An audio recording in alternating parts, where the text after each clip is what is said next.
Have you ever felt like you were worthless? Like you were used up? Like your time had gone?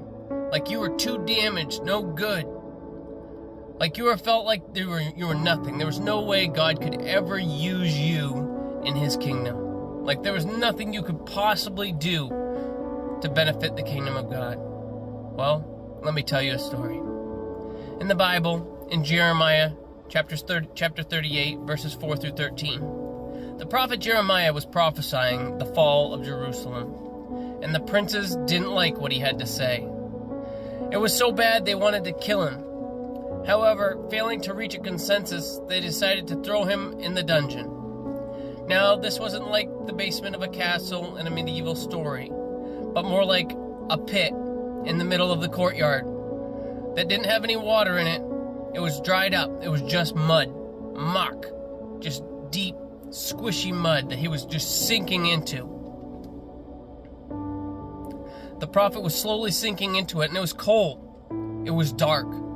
He was sinking, and if something didn't happen, he was going to die. But God was watching out for him. His friend Ebed-melech the Ethiopian went and petitioned the king to have him removed from the dungeon before he died. The king agreed. Then Ebed-melech got 30 men, went into the king's house and got some old rags. Some old, worthless garbage that was just going to be thrown away. Clothes that were ripped and torn, and they were worthless. They were good for nothing.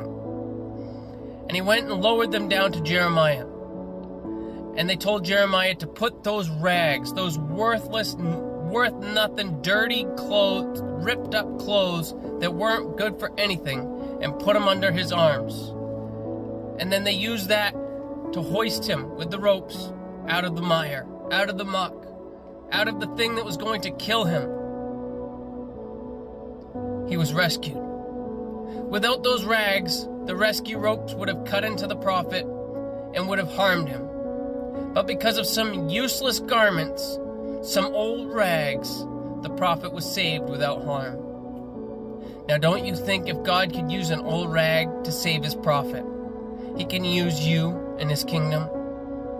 God uses the most unqualified to do the greatest things.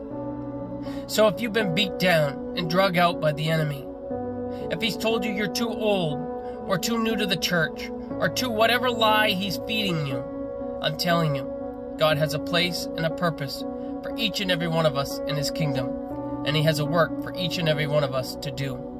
So what are you waiting for? Let's get to work.